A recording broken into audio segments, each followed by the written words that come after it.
For people who don't know me, I'm Callum Stronach. I'm Head of Specialised Services. Is coming from our learning disability colleagues and is from the Dynamic Support Register, commonly known as the DSR. It's a very small team. It brings agencies together across the integrated care system for Staffordshire and Stoke-on-Trent, with the aim of avoiding inappropriate mental health or specialist hospital admissions for autistic people and people with a learning disability. So, without further ado, I'll introduce you to the DSR leads, Jane Donovan and Aaron Park, who are providing us with a presentation today. So, I'll hand you over to Aaron and Jane. Over to you. Thanks, Callum. Yeah, I'm Aaron. I'm the DSR lead, and I cover the North Staffordshire and Stoke-on-Trent area, and Jane's with us today. Hi everyone, I'm Jane Donovan and I'm the DSR lead for South Staffordshire. Okay, and as is Jenny. Hi, DSR admin, supporting both. Thanks, Jenny. So as Callum mentioned, we are a very small team. There's just 3 of us. Jane covers the whole of the South Staffordshire region, so all that area below that Longton, Trenton border there, that most of MPFT mental health services cover. And I cover the north of the county, as I said, and that includes a lot of MPFT services up here as well. But from a mental health perspective, it's your combined healthcare colleagues. The Dynamic Support Register, we've purposely picked our branding as being the ICS branding and purposely omitted any NHS, MPFT, or even local authority branding. We've been delegated the responsibility to hold the DSR on behalf of the ICS for the system. Our hopes are that we occupy that helicopter view, and we intend to be kind of the hub of comms for the whole of the system.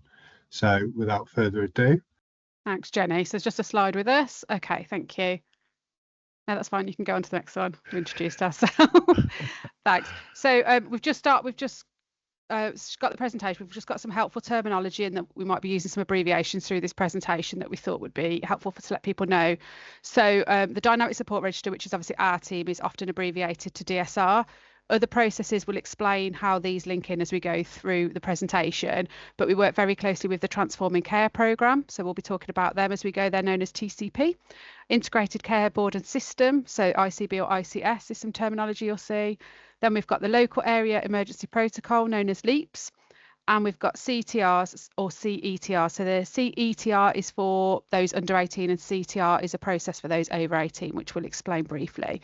And EHCP's Education Healthcare Plan. So therefore 0 to 25 people in education to support people who need additional help with their education or health.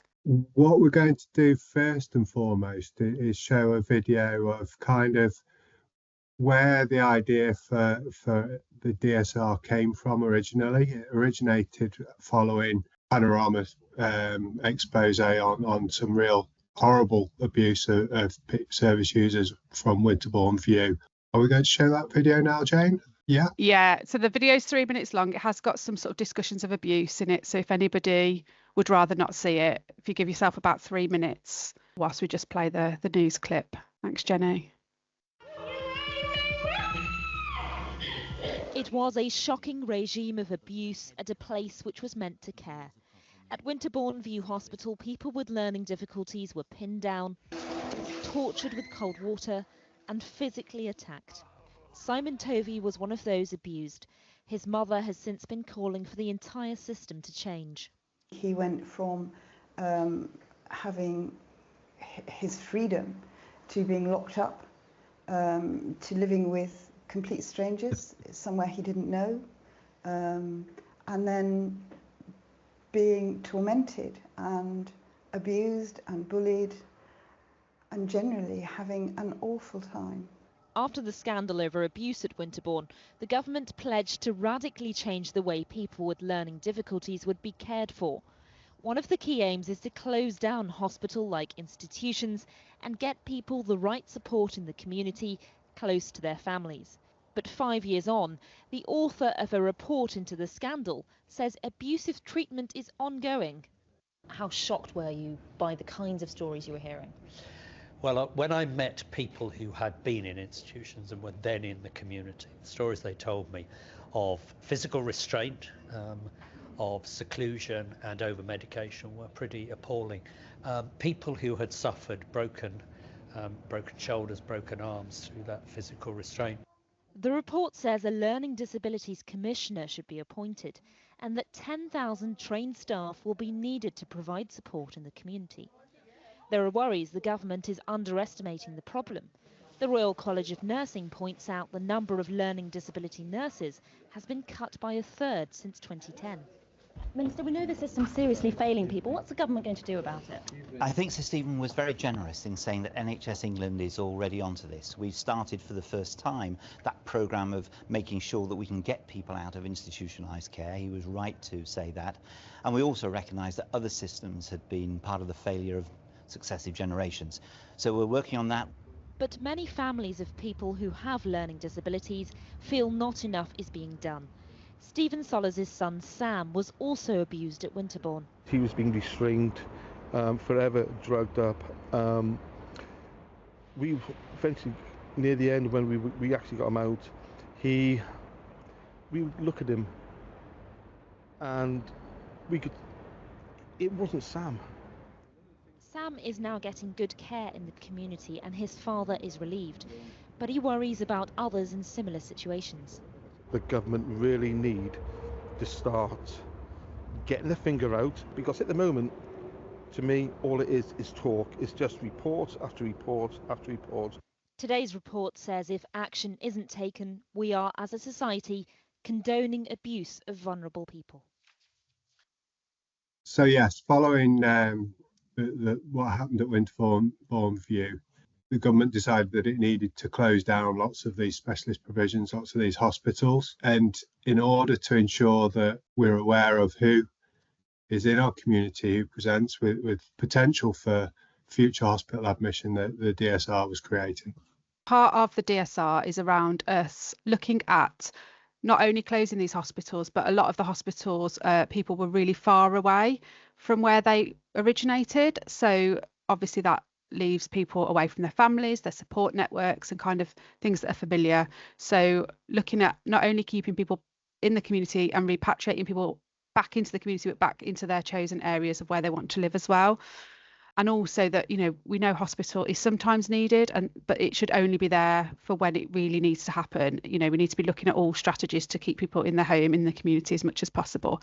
And that's what led to the Transforming Care programme, which we spoke about earlier. So as we say, DSRs are part of the Transforming Care programme agenda, working to try and prevent inappropriate and avoidable admissions, recognising that there are times where admission is necessary.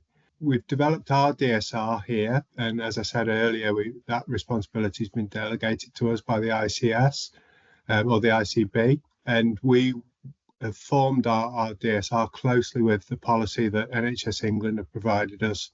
So in terms of who the DSR is for, so we have an electronic register. We'll show you a little bit of the platform shortly, but the Dynamic Support Register is an all-age register. So it's open to anybody of any age. So we work with children, we work through transition, and we work through into adult and older adult services.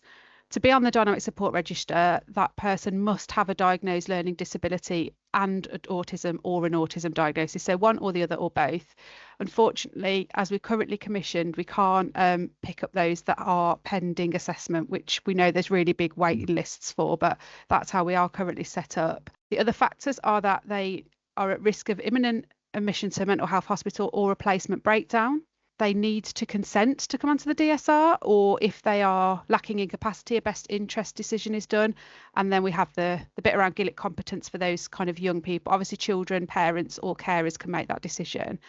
And to be on our DSR, they need to be a resident and have a GP registered in Staffordshire.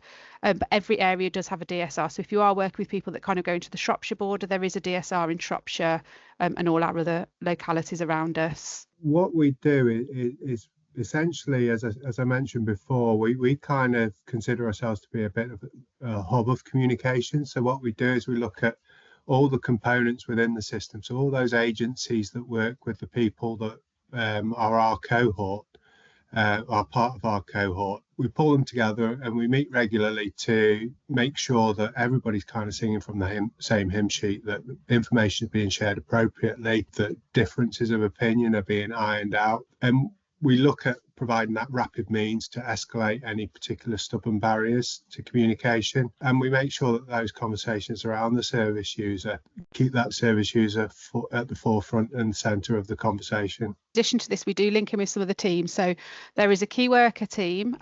We have one in the north and one in the south, separate teams, and they look at people on the DSR who are 0 to 25. They only take their referrals from the DSR, and they kind of triage, and then we'll pick up those newly referred cases and look at supporting the young person to navigate the systems. We work really closely with the Transforming Care Programme team as well. So we meet with those 3 times a week. We review all new cases and also anybody on the DSR where the escalations are continuing. And that's where we would discuss what sort of meeting we might need to hold for that service user, which we usually invite the service user and their parent carer or anyone else that wish to attend that meeting, which we hold virtually. Just a quick point about key workers as well, that in combined, the care coordinators' names have been changed to key workers as well. So we want to try and avoid confusion so that the LD&A key workers, Jane mentioned that they help people navigate, and they are really those kind of care navigators to try and find where support lies. They don't actually provide any interventions themselves. They're not caseload holders. What they do is they assist people to find the right services. What we're not is we're not a means to rapidly enter into services. So we don't circumnavigate regular referral processes.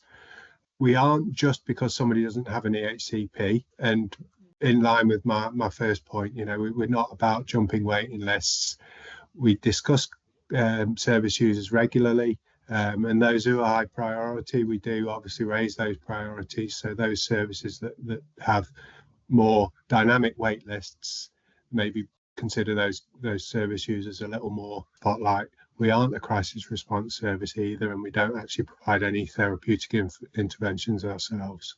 So in terms of our information sharing agreement, we have 4 current system partners that have joined up. So anybody working for these places can make an account on the DSR and subsequently make referrals. So if you've got a staffordshire.gov.uk, a stoke.gov.uk, combined NHS email or an MPFT email, you can sign up to the DSR. It's really quick and easy to make an account. You just need your name and email and the team you're in, and you can access the DSR. Other sort of people that we link in with quite regularly. So like we said, the Staffordshire and Stoke-on-Trent ICS we speak to regularly. We have meetings where we have experts by experience and parent carer groups where we will sort of discuss the DSR, discuss difficulties with those individuals and those teams. Key working teams north and south we work very closely with as they get their referrals from our team. The Transforming Care team, like I said, we do meet on a 3 times a week basis, and also the police harm reduction hubs. We've recently done a presentation for all of those and the troubleshooters within the police, so that's something we're looking at continuing to build on. We have a digital platform, which is our register, and as Jane mentioned, that's open access to anybody who has registered an email that is part of our trusted email domain list. People have different levels of access, so anybody who logs in to register will have a user account. That will allow them to make referrals and see their own referrals, but nobody else's.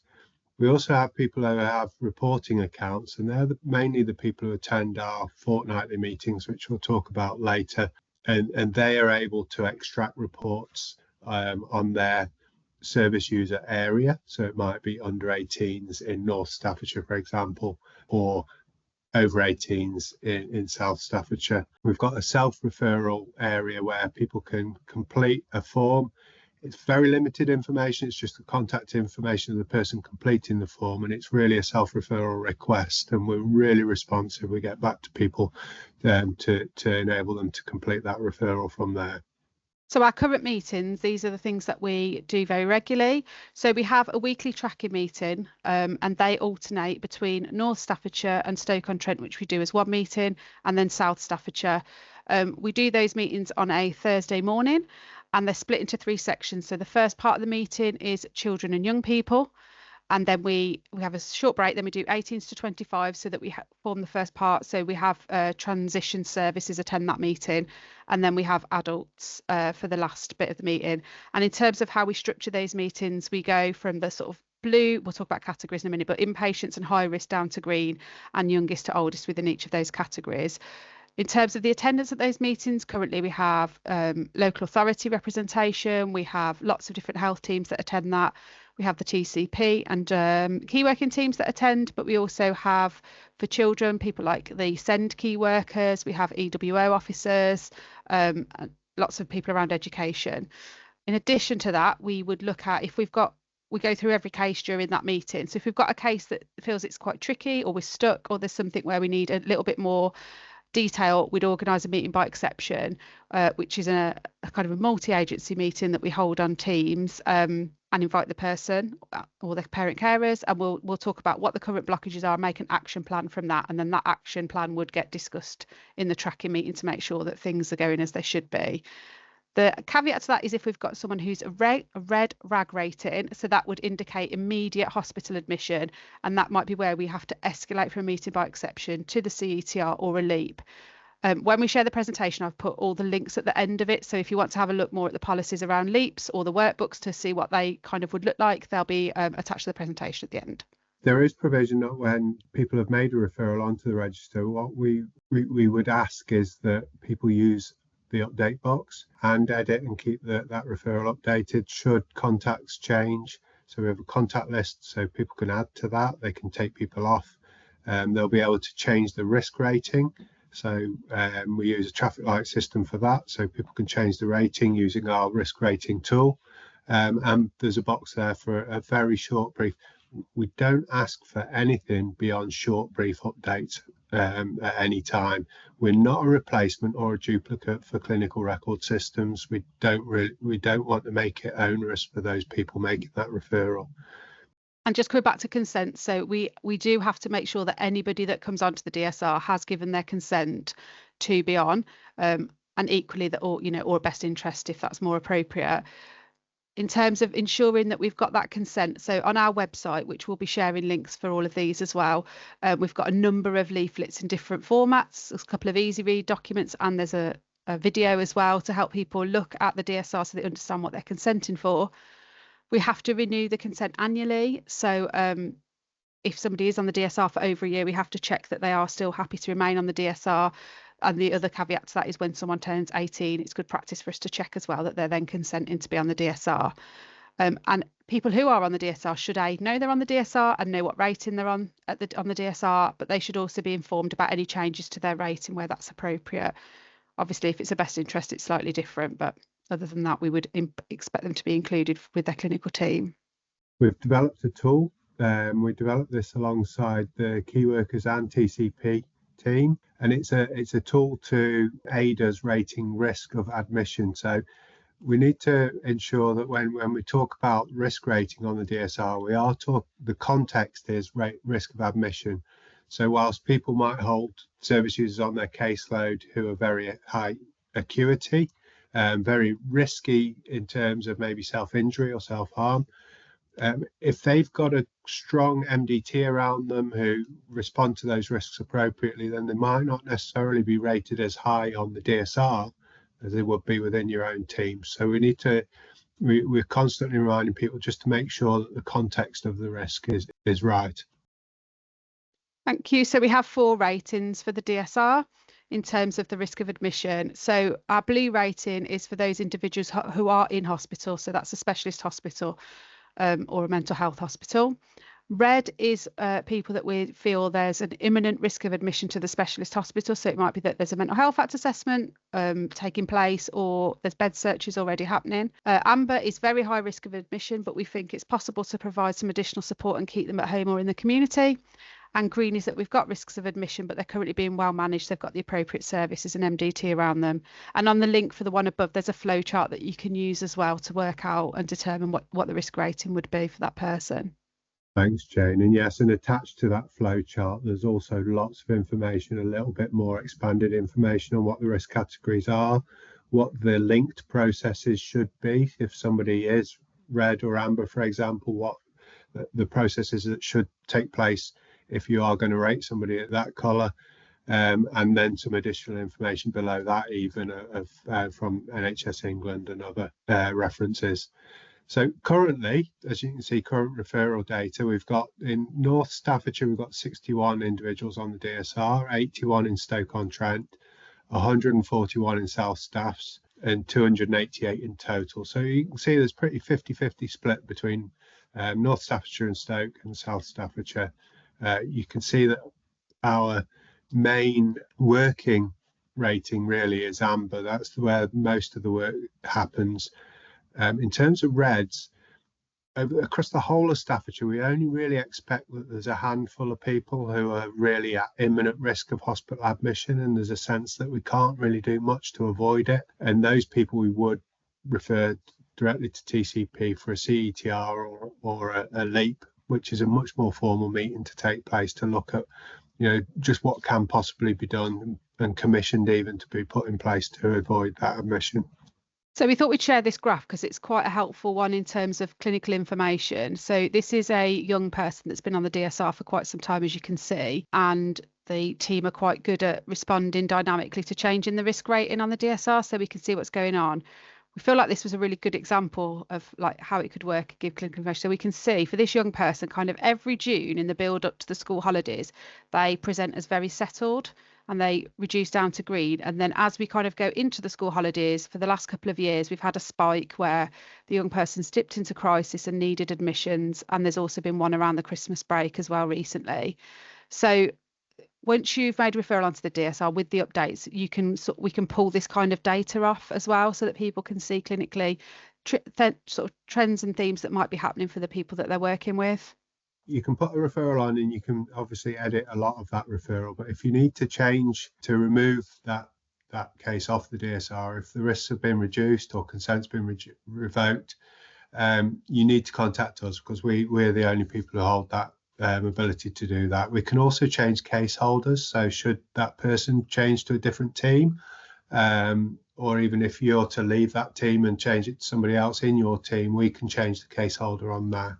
We need to know if that service user is being discharged from your team, and there isn't a referral route onwards, because we need to figure out, just where we go from that point in terms of who's going to hold that case. Contact us if you're not sure of whether a referral will be appropriate or not, because we are really very responsive, so we can answer calls quite quickly. We can meet for very brief catch-ups. We can discuss a referral if you don't feel it's, if you're wondering whether it's appropriate or not. And we very much run from a point of view or a perspective that there's no such thing as a wrong referral. So if you feel that it fits, you can refer on to us, and then we can contact you if we've got any queries. Contact us if you feel that there needs to be what we've termed a meeting by exception. So if you feel that the blocks doesn't quite fit in with TCP's agenda for a CETR or a LEAP, we're not at kind of mental health act assessment type level, but we feel that there's some major blocks or hurdles, or there's perhaps we need to hold that urgent MDT, and you need us to chair that for you. We hold quite a lot of influence in the system to be able to bring people around the table. We can arrange that for you. And again, anything you need, just ask us. The last few slides is just some information for you to access once the presentation is done. So there's a link here to our webpage. Like I said, that's got all our leaflets on, easy read. It's got consent forms. There's videos and information about the DSR. And there's also a link to the digital platform. So you can click on that and make an account if you want. This is our team and who we are with our email address. So if you want to contact us, one of the other things is if you feel like we're one of the services that would be helpful for us to link in with you and you want us to come and talk at your team meetings or do a similar presentation to your teams, just drop us a message and we can look at arranging that for you. There's information on referral routes, and there's some links for people to have a look at. If you're struggling to sleep tonight, there's plenty of policies there for you to read. So that's the end of the presentation. We've got some time for questions and answers if anybody's got anything they wanted to ask us. Thanks very much, Jane, Aaron, Jenny. That was great, very informative presentation. Like Jane just said, there is time for questions. I'll just have a quick look, see if there's anything in the chat.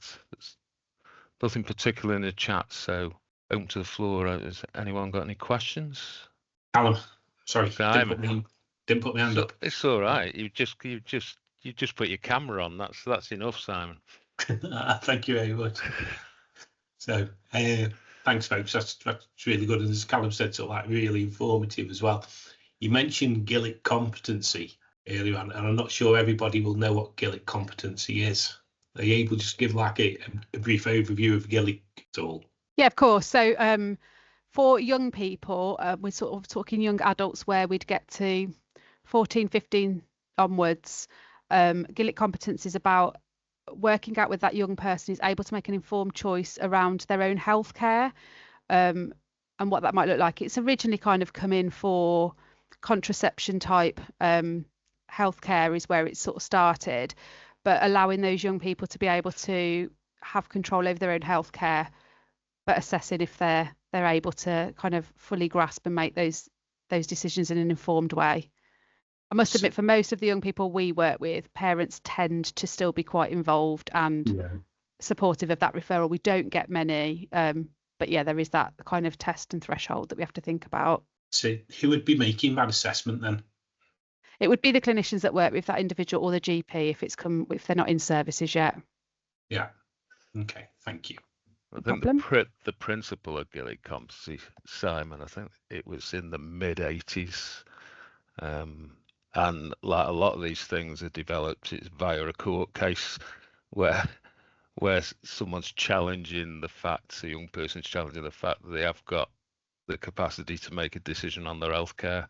So it's generally refers to people under the age of 16. Over 16, you can be seen as having capacity in making those decisions. So it's under 16. It's very rare that you end up with a young person being seen as Gillick competent below the age of 12. It's usually as Jane said, it's that older teens, but not quite 16. So like 14, 15-year-olds. But it is a complex scenario, obviously, and is, but if people have got that awareness, and it's pretty similar to checking it and assessing it, is similar to the Mental Capacity Act regarding being able to retain information, weigh it up, and then make a decision with all that information in mind. Is that enough? It's not my absolute area of expertise, Simon, but I think what we try and work from is the principle of nothing about me without me, as well. So, often particularly where we're talking about a self-referral, where it's a parent referring, we'll make sure and ask the question if the young person's aware of this referral.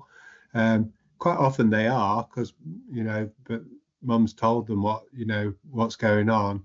But more often than not, they don't want to be on the screen to say, yes, I consent. So particularly when you're talking about, the younger ones below 12, as Callum says. Lovely, thank you. There was just a question from Claire in the chat that has been answered in the chat about the nearest specialist learning disability service, inpatient services, and that is an assessment and treatment service at Harpens Hospital. So it's provided by Combined Healthcare, but again, similar to the DSR, it's commissioned for the whole of the system. It's not just a North staff's resource, it's a resource for Staffordshire and Stoke-on-Trent, and it's an assessment and treatment short stay service.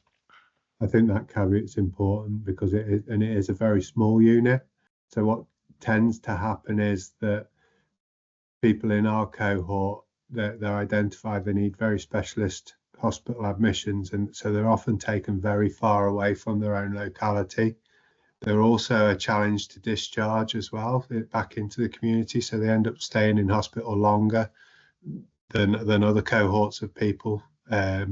So it's really important that we work as hard as we can to try and keep people in the community.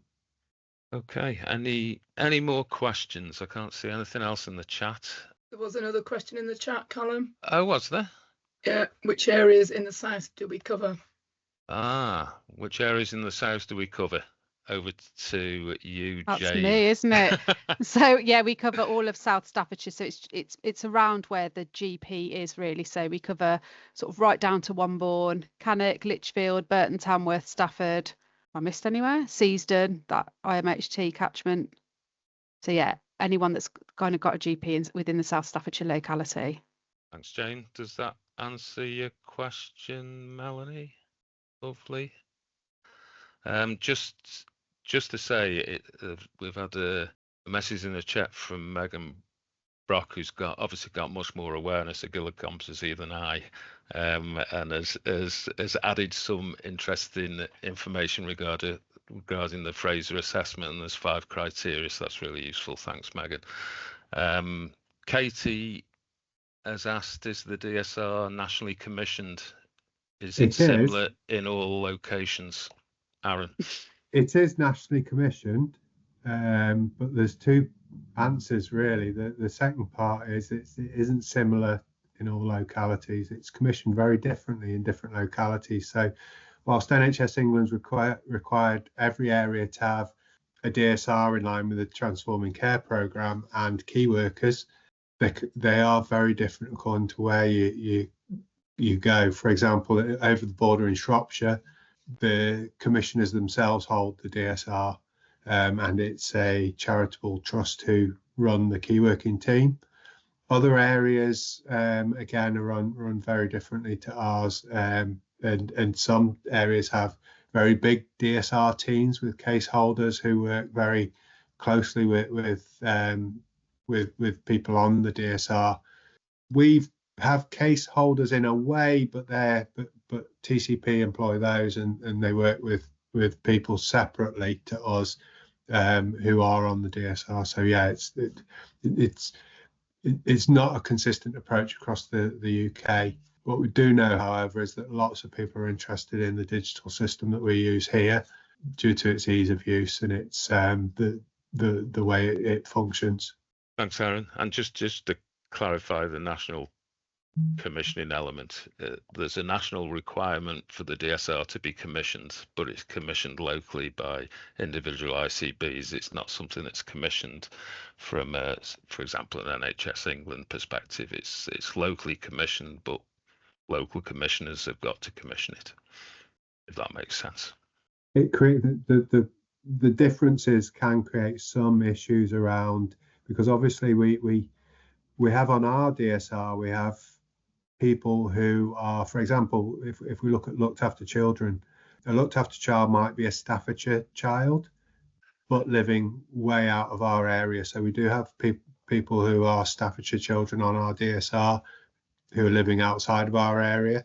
Conversely, although it's not written in policy, we have people on the DSR who are from out of area living in our area. So we feel that if they're using our services, even though they're not getting paid for by our area, they what would the word be, Callum, help me out, their ownership in terms of if, for example, a looked after child, they might be from another local authority, but they're living in our area. If they're using our services, we have them on our DSR. And I think if you look at the DSR framework nationally, there's an expectation if a young person or indeed adult have been moved out of area, so maybe not a particular choice of theirs to a service, then the originating area should maintain that person on the DSR. From our perspective locally, it's really difficult to manage what services are involved supporting someone if they're the other side of the country. So that's why we will work with, if a young person, for example, is being looked after in Staffordshire, we'll work with their home area DSR, but we will also try and coordinate services locally, because the originating area wouldn't know what our services look like or who to contact or how to build that support around the young person. So it can be a challenge sometimes, but I think the emphasis has got to be on providing the right care at the right time, hasn't it, I think. Any other questions? Okay, shall we call it a day? Well, thanks very much for attending. I hope you found the session useful and interesting. Thanks again to Aaron, Jane and Jenny for putting yourself out there and committing to this on a Friday afternoon. It is a Friday afternoon, so we've only got about an hour and 20 to go until the weekend. So I wish everyone a great weekend, and thanks for coming and showing your interest in the WeTalk programs. Thanks all.